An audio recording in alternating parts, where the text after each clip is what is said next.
हम लोग का यही प्रयास रहा है कि एक निजामा में इस चीज को लिए अपराध की समीक्षा और आंकड़ा तो आपको एसएसपी साहब ने उपलब्ध करा दिया होगा, उसी को और उसमें जो है सुधार, थाना स्तर पर सुधार करना, कर्मचारियों। आपने समीक्षा बैठक भी की है, किस तरीके के निर्देश दिए गए हैं यहाँ पर? देखिए, पिछले 15 दिवस में इटावा पुलिस द्वारा 2 बड़े ही उच्च स्तर के गुड वर्क किए गए हैं, जिसमें जियो कंपनी के कुछ इक्विपमेंट पहले नवंबर माह में एक डकैती की घटना आगरा में, तदुपरांत 5 दिसंबर के पास यहाँ इटावा में घटना हुई थी। मीडिया द्वारा भी इस घटना का उल्लेख किया गया था। उस पूरे गैंग का पुलिस ने बड़े ही वैज्ञानिक तरीके से छानबीन करके उस गैंग का पर्दाफाश किया है। साथ ही साथ उसमें जो माल लूटा गया था, पूरी 3 करोड़ का माल भी जो बरामद किया गया है। इस घटना में जो हमारी पुलिसकर्मी हैं, उनको उच्च स्तर से भी पुरस्कृत किया गया है। आपको संज्ञानित होगा कि हमारे जो प्रमुख सचिव गिरी साहब हैं, उन्होंने 2 लाख रुपये से पूरी पुलिस टीम को जो है पुरस्कृत किया है। मेरे द्वारा भी इस पूरी टीम को पुलिस महानिदेशक प्रशंसा चिन्ह हेतु इनका प्रस्ताव इनका भेजा जाएगा।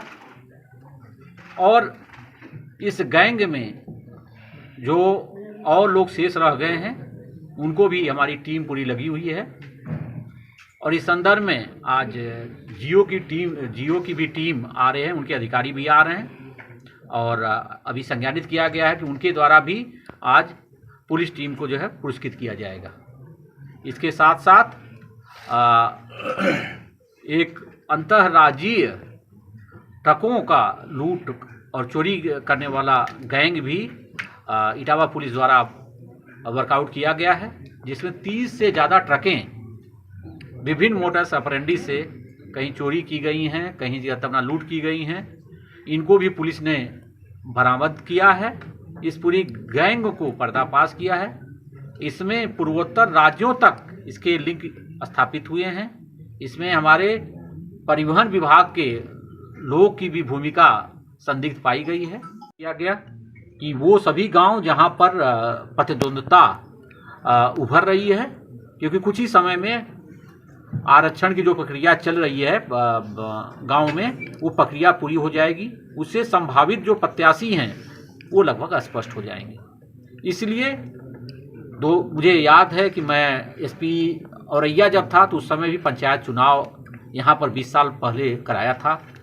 ये पूरा इलाका पंचायत चुनाव को लेकर के बहुत ही संवेदनशील होता है। तो अपने जितने क्षेत्राधिकारी हैं, पूर्व अनुभवों के साथ साथ उन्हें हमने अवगत कराया है कि अभी से भ्रमण करना शुरू कर दें। इन्हीं बातों के साथ साथ जाते हैं, इस समय ठंड के मौसम में जैसा आप सभी देख रहे हैं, घुमंतु जातियों का इनका भी जाते हैं मतलब कि अपराध की संभावना बढ़ती है। तो रात के समय भी पुलिस गश्त को मजबूत करने हेतु निर्देश दिया गया। फ्रॉड गैंग में कुछ प्रदेश के एआरटीओ के भी नाम आ रहे थे, कुछ दलालों के नाम आ रहे थे। क्या उन पर पुलिस कब तक कार्रवाई करेगी, कब तक वर्कआउट करेगी?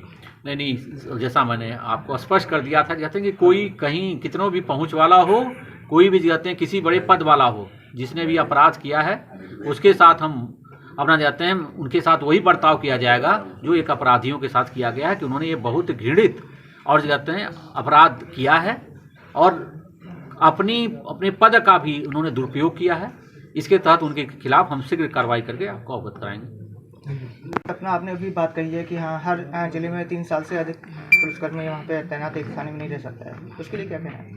हाँ, देखिए, विशेष रूप से आज मैंने ये भी निर्देशित किया है कि जो हमारे थाना स्तर पर और विशेष रूप से थाना स्तर पर जो हमारे हेड मुहर्रिर होते हैं, मुंशी होते हैं, ड्राइवर होते हैं, फॉलोअर्स होते हैं, वो लंबे समय से एक ही थाने बने रहते हैं और लोगों का, उनके प्रति, उनके पास गलत लोगों का उठने बैठने का, इसके अलावा जैसे कुछ समय समय से भी बातें आती हैं, कहते हैं कि कुछ लोग जो है अपराधियों से भी सांठ-गांठ कर लेते हैं। इन सभी लोगों को चिन्हित करने हेतु कहते हैं मैंने राजपत्रित अधिकारियों को बताया कि शीघ्र जो है इस तरह के लोगों को चिन्हित करें और अगले 1 महीने में कहते हैं प्रत्येक सप्ताह एक क्षेत्राधिकारी को एसएसपी स्वयं बुला करके जाते हैं उनके इस तरह के संदिग्ध लोगों पर जो रहे हैं उनको वहाँ से स्थानांतरित किया जाएगा और जो इस तरह के सांठगांठ वाले होंगे जाते हैं अगर ज़रूरत होगी तो उनको हम दुरुस्त भी स्थानांतरण करेंगे।